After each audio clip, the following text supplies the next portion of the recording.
Hey everyone, welcome to this very special edition to the podcast. I'm super excited to be talking with Dr. Thom Rainer. And, just this past week, I got my copy of, christianbook.com that comes out, and I always look through it. Here's the devotionals and here's the new study Bibles out. Tom's got his own section in there. So like, oh, wow. So I was just so excited about that as well. But let me introduce who he is for the few of you who might not know him. So Thom is the founder and CEO of Church Answers and executive director of Revitalize Network. You'll actually see Church Answers on the door behind him for those of you who are watching the one version of this. He's a graduate of the University of Alabama, where he received his degree in business administration. He received both the Master of Divinity and the Ph.D. degrees from Southern Seminary. Dr. Rainer has served as pastor of 4 churches. He's the former president of Rainer Group Consulting. He served for 12 years as dean at Southern Seminary and 13 years as the president and CEO of LifeWay Christian Resources. Yes, that LifeWay. Dr. Rainer has authored or co-authored over 30 books. Among his greatest joys are his family and I think I counted right, 11 grandchildren.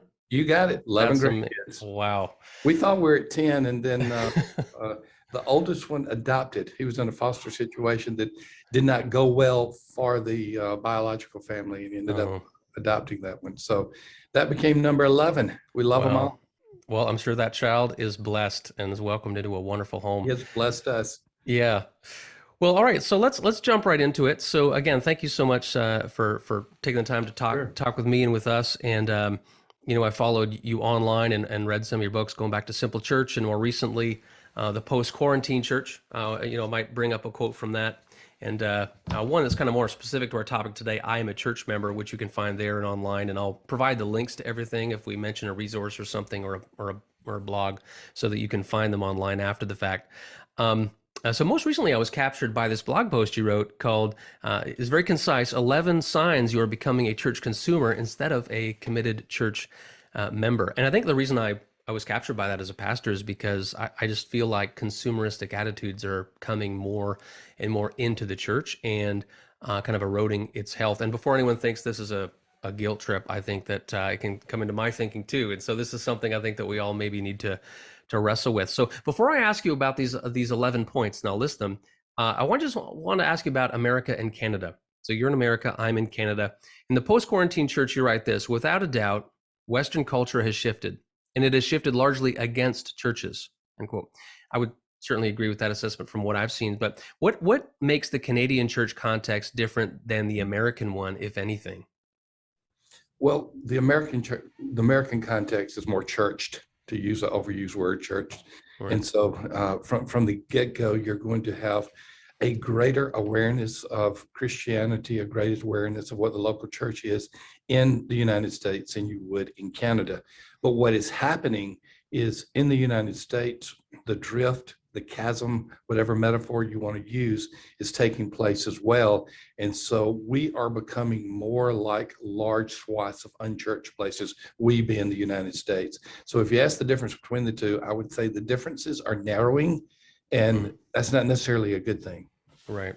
I remember being at a church conference up here in Canada a couple of years ago, and I was sitting at a table from some pastors. I think they were from maybe Tennessee, and they were up here and were asking some of us questions because they thought that their context was going to be much more like our context in 10, 15 years. So I thought, well, I don't know about that, but here's what it's like. Here's what it's like. Yeah. And my office right now is in Franklin, Tennessee, which is a southern suburb of Nashville. And I'm watching it right before my very eyes.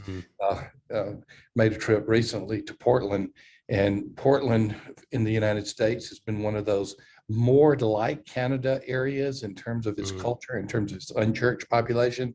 But what I saw there is what we're beginning to see here more and more in Tennessee. Wow. All right. So I'd like to read your list of 11 signs you're becoming a church consumer instead of a committed church member. There, 1, your worship attendance becomes optional. 2, you replace in-person attendance with digital attendance. Bracket, you say, though I fully understand that some people are unable to attend in person. 3, your attendance to a small group is declining, or you stop attending completely.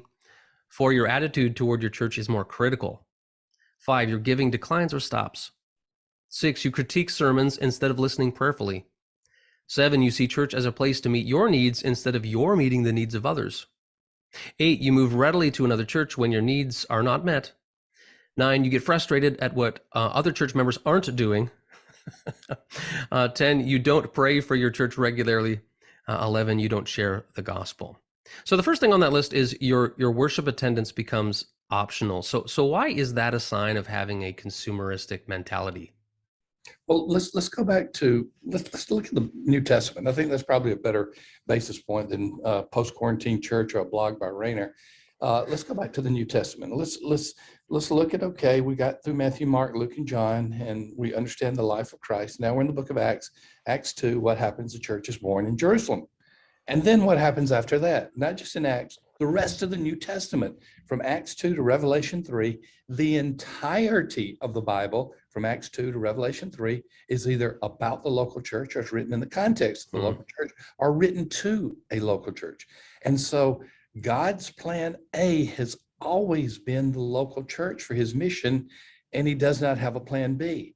And in the context of what is taking place, the gathered church is one of the spiritual disciplines, like prayer, like fasting, like reading the Bible. It is a spiritual discipline. So if you are not connecting with others, you are not fulfilling your role as what Christ followers are supposed to do.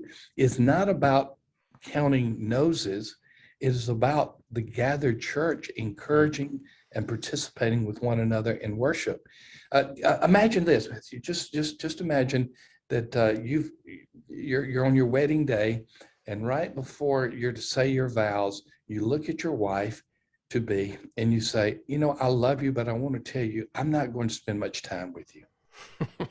I don't know if the vows would have been repeated at that point. That's what the honeymoon isn't going to go well. Well, that's what sporadic attendance is. I love you, but I don't really want to spend time with you. And what is the church? It is the bride of Christ. And we're telling the bride of Christ that we don't want to spend much time with her. We love you, but we'll go do our thing. There are other priorities. No, I think that's helpful. And I like what you said too about the context of the New Testament too, because sometimes people will say, oh, there's this passage or this passage, but that's missing the wider picture that this is written to, for, and about, and by churches, church communities. And it's just kind of a part of what they do. This is what we do. And this is the context. You know, Jesus goes to a new town. Well, he goes to the synagogue. So yeah, it's like, it saturates it. And I think we can kind of maybe miss that as we kind of cherry pick passages. No, I realize and take seriously that everyone isn't able to meet in person. Now, speaking of context, so Canada, we've been slower to lessen the COVID restrictions. So things here in Ontario anyway are, I think all the restrictions are mostly gone anyway. So we're back in person. We're online, although we were live streaming a bit before. But you can come. Masks are optional. You don't have to wear them. That sort of stuff. So I acknowledge, and also acknowledge that some people do have legitimate health concerns and mobility issues and that sort of stuff. But it is obviously important for the church to physically gather when it can do so. I just want to ask you, how did your quarantine experience impact your attitude about the role that other people play in your specific faith? You are asking the wrong person about my quarantine experience. I mean, I am a bona fide extreme introvert. And not trying to minimize the deaths and sickness and mental anguish that took place during the quarantine. I had a great time. It was just me, myself, and I a lot of the time. Now you're asking the context of the church, though. Yeah, I did miss my church. I did miss my community group. Several years ago, 6 years ago, I made a commitment that I would not travel on weekends, particularly on Sundays. I found that I wasn't a good church member, and you held up a book maybe before recording started called "I Am a Church Member," and I realized I wrote a book about something I'm not. I'm not a good church member. My pastor, who happens to be my son, was happy because I was writing a tithe plus check every week, but I was not a good church member, and I miss my church. I love the fact now that I wake up on a Sunday morning and I go to a community group. My community group is early Sunday morning. We have them throughout the week. And then I go to worship service. And if I don't do that, I miss it because I love the community of imperfect believers. The community of imperfect believers. That's so good. I find just going, like, you see people and you're reminded of like this richness and, oh yeah, you were telling me that you've got this, family visit coming up that you're worried about, or Mhm. you've got so and so your spouse is dealing with this prognosis and everything, but like it's so much richer when you're there. Hey, So let me yeah. tell you what we were doing in community group this morning, yesterday morning at 8 o'clock. And when you say community group, I'm just going to interrupt you a second. Sorry. You mean kind of just, that's what you would call small groups. Small group, That's Sunday your small school, groups. Okay. yeah, just small group. We call them community. Some Okay. life groups. They have a lot of different. Okay. Okay. So I was in our community group. We had about 15 there, and your listeners are going to hate this. What did I start off the community group with? I wanted them to see a new uh, duo that I absolutely love, and they're called the Mona Lisa Twins, and they cover 60s songs, particularly the Beatles. And so I said, "Hey guys, before we even go into prayer time, I want you to listen to the song by the Mona Lisa Twins." And so we listened to an old Beatles classic called "I'll Follow the Sun." Had nothing to do with the Bible, had nothing to do with even Christianity, but I love the fact that I just felt comfortable being able to share Mona Lisa Twins, and Oh, then we all wow. sang it together. And then they were going home and on YouTube trying to find other videos maybe that they put out and see what else they can come up with and find their own favorite song. Oh, I'm not going to park there because they did. All right, back to the list. Number 4 says your attitude toward your church is more critical. End quote. So there are times in life, in the life of a church, when certain criticisms are warranted. I think that's also a sign of health. But so what's the difference between having a legitimate concern and then being critical? So what's the difference between that? Maybe could you provide an example? Maybe. I'll try to remind all of us that the local church is analogous to marriage. And for those who are married, they can have some identity. We got the bride of Christ, we got the groom of Christ. I know that's a universal church, but it also applies to the local church as well. And think about the times with your spouse when you are concerned versus critical. There, when. You know exactly what the difference is. And you know that your spouse knows when you're being critical or Right. you're being concerned. It's the same type of attitude toward the church. True concern may have a point of difference, but it's reflected in a heart that has been prayerful and a heart that has been mostly positive. If the first time, let's use a pastor as a point of criticism, if the first time you have any kind of conversation with the pastor, it is some type of criticism and you've never prayed for that pastor, nor have you been positive with that pastor, that is probably a little bit of a sign that you're being more negatively critical than you are being concerned. So put it in that kind of context, and I think you'll understand it.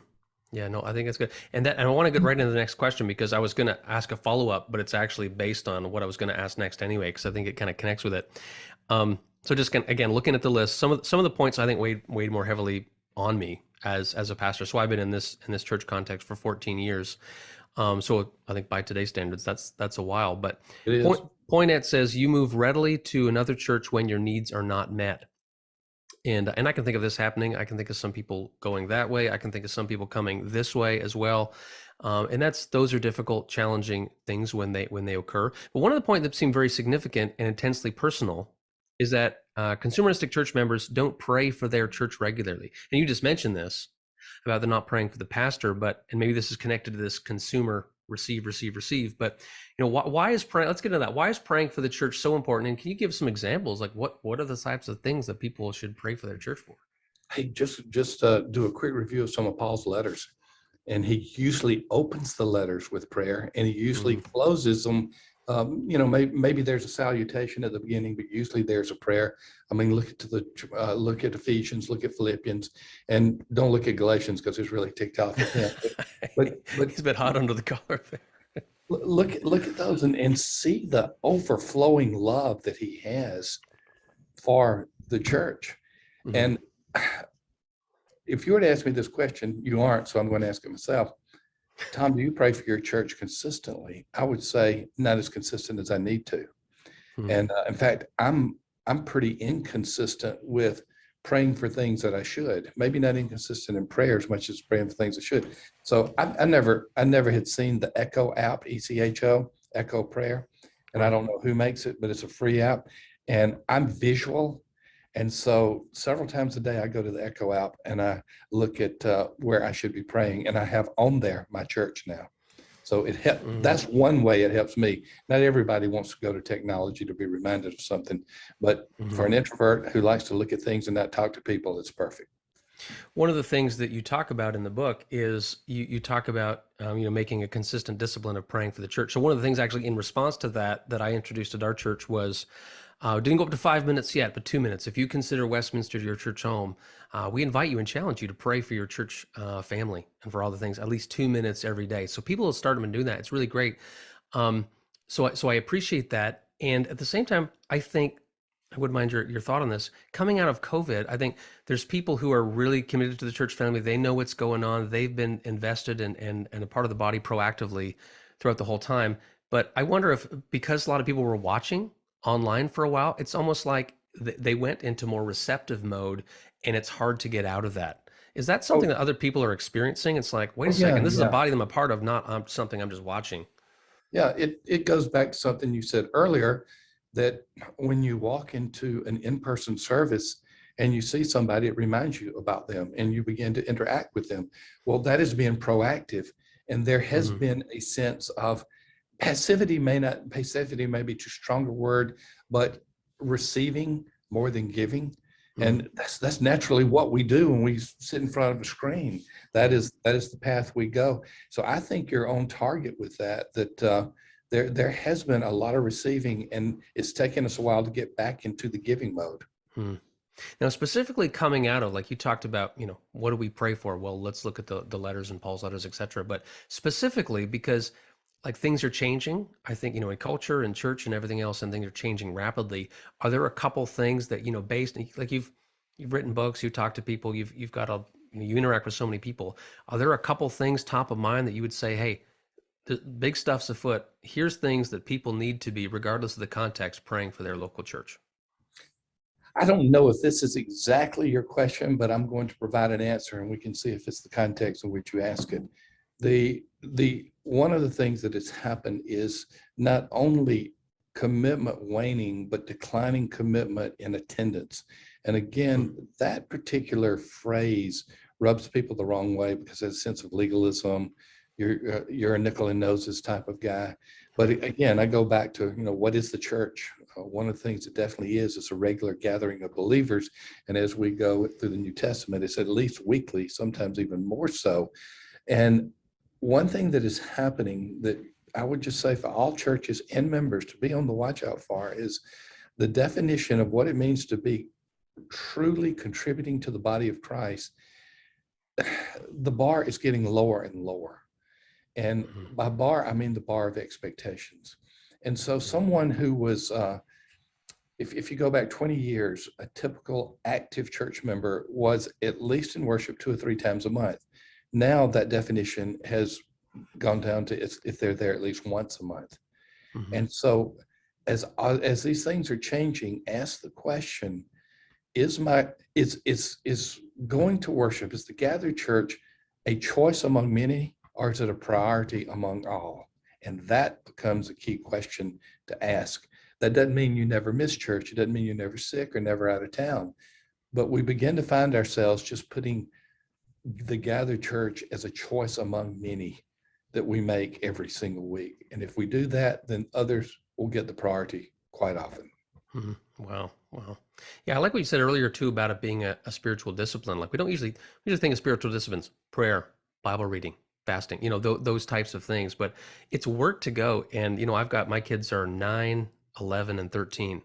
And so, I was talking about this with someone else and their kids are pretty young. It's hard work, getting them there. And then someone else has got teenagers and they want to do that, there's all these different things, but the discipline of doing it teaches the family that this is important and we do this. Yeah. And I can say as an old man on the other side of raising kids, the incredible benefit of sticking to the discipline for my adult sons now and what they are doing with their wives and their children, my 11 grandchildren right now. Right. They've told me on more than one occasion, thank you for just making the church important. And not in a legalistic way, but thank you for showing us how to love the church. I don't want to put myself on a pedestal to indicate I did things perfectly, but in that area, they said, we have learned to love the church. And all 3 went into ministry. And I tried to convince them not to go into vocational ministry, do I was anything. going to say, what'd you say to them? No, no. I was the first person in my family, as Yeah. far as I can find genealogy, that was in vocational ministry. And I Yeah. had no desire for my sons to be. Yeah. Yeah. Unless you really, unless the Lord's calling you, don't do it. But no, that's great that you set that example. So that's wonderful. And that's a part of your witness. So you've talked with thousands of people, thousands of thousands, wrote to hundreds of thousands more. In the post-quarantine church, you talk about the difficulty of COVID, and we've touched on it a bit. The landscape's changing quickly. You write this: there have been some changes, to be sure, but there have been many more opportunities. The church is entering the most amazing and exciting days it has seen in decades, maybe even in centuries. End quote. So why do you think that? And I'm not disagreeing, but why do you think that? And what can a committed church member to do to be a part of that? We do have research that is basically on the unchurched and the attitude of the unchurched toward Christians and toward church, and it's surprising. Usually Christians are more critical about Christians in church than unchurched are about Christians in church. There's a great deal of receptivity out there. Only 5% of the people that we've interviewed, and it was North American context, just Canada and the US, only 5% had an antagonistic attitude toward church and the Christian. Look, here's what's going on. It's Matthew 9. The harvest is great, but the workers are few. What Jesus was saying 2,000 years ago is still what is there today. It's an incredible opportunity. And I'll speak from my context and kind of the Bible Belt swath of the United States of Christianity. It is easier, if I could use those words, to share my faith than it was 15, 20 years ago when everybody said they were a Christian. Right. It's really easier to talk to someone who knows that they're not a follower of Christ. And so those opportunities are out there galore. It is not that we don't have opportunities to see more people become followers of Christ. We simply don't have workers in the harvest field. And that's why our benediction at my son's church where I go, my youngest son is my pastor. We read those last verses of Matthew 9 every single week as a reminder that the harvest field is plenty, and now it's up to us. Oh yeah, I have an incredible optimism. Optimism, hope, faith, plus obedience is going to enter us into a powerful time. Yeah, I think we need that word hope too. And you talk in the book about God being on the throne and having a vision for the future, and a couple things. You say in some cases people have replaced the Great Commission with a great complacency, and that is Did I say so. That? Yeah, you said that in the post-quarantine church, year by year process. I like that. I'm gonna have to repeat it sometime. It's on page 48. Got it. You can look it up. That's almost the end of the book. Yeah. That's another thing, by the way. These books, they're concise. They're meant to be read and used, and so it's really. Let me tell you about that book. That book was not supposed to be written. I'd signed a contract with Tyndale to do 9 books, I think, and I was starting on my second book, and I was already a bit weary because I wanted to get some early releases done. I was starting on my second book with them, and my contact at Tyndale called and said, "Can we add one more book?" I said, "Sure, 9, 10, doesn't make any difference to me." I said, "What do you want to do?" He said, "I want to do something with post-quarantine church. We're still in the quarantine now, but I want you to write about what you think it's going to look like." I said, "Well, this thing could be over pretty quickly." I had no idea when. I said, when do you want it done? They said, can you write it in 3 weeks? So I wrote it in 18 days. Wow. So that's why all my books tend to be small, but that's why that one is really small. Oh, okay. Well, it's good though, because it makes it very compact. Here's 6 categories and things which is, again, as I'm thinking through, oh yeah, that makes sense and that makes sense. So it's very practical too, by the way. So thank you for that. It's Sure. Obviously very theologically rooted in the scriptures, but you kind of focus it down and for us, which is very good. I think I should read the Great Commission more often, right at the end of the service. That'd be great. Go and make disciples of all nations. I like them both, but I sure like Matthew 9 to just remind people that, hey, you don't have to go looking for people. They're there. Just be ready and open. Yeah. Well, I think what you say about the culture too, fewer people identifying as Christian, that's certainly the case in Canada, definitely. I think the last census said, 23% of Canadians attended a church event once a month. I don't know Wow. what the weekly attendance is, but It's anyway, less this, than that. oh yeah, it's way less than that. But the idea is when you're talking about faith, it's like you're different. So you're talking about Jesus and this God, he's created the world, and here's kind of what reality is like. It's like, oh wow, that's really different, and which makes it compelling. So there's the harvest. So anyway, I want to wrap this up, but I really want to thank you. I appreciate your time and your I work, and I want appreciate to you having thank me. you on the podcast on my behalf of myself and other people, the listeners, for what you're doing. We pray for you. We love that you're blessing the church in very practical ways. It's a challenging time. It's an uncertain time, as you acknowledge.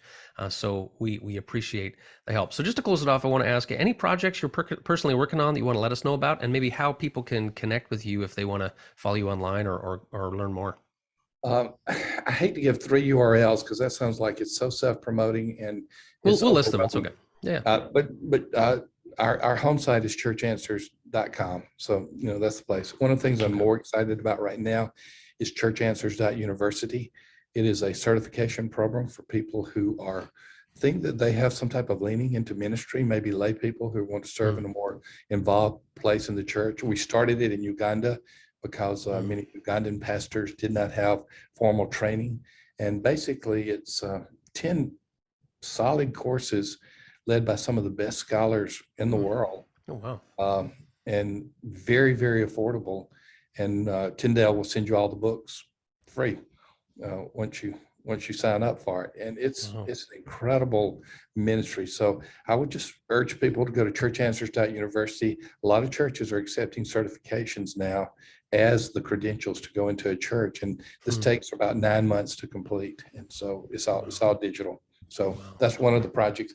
And then I would just, for the last one, and thanks for the opportunity to mention, I would say go to our new retail site, churchanswers.christianbook.com.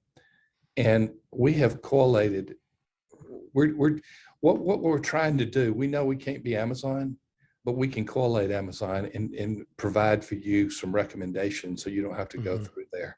And I think we're competing with the price of Amazon pretty well too, but churchanswers.christianbook.com, that's only been around for 60 days. And it's part of our store, if you will. And we have about 50 to 100,000 different titles in inventory. So you can get most anything that you want.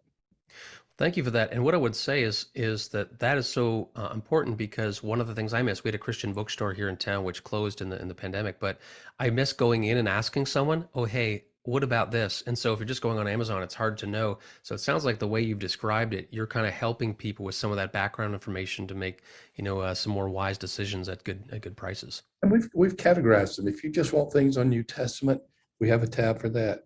If you're doing homeschool and you want resources on homeschool, we have a tab for that. So we have featured on the homepage, but then we have the categories. So we're excited about churchanswers.christianbook.com. All right. Well, thank you very much for your time. Let's go and make disciples of all nations. God bless you. And thanks again for being with us. Thank you for having me.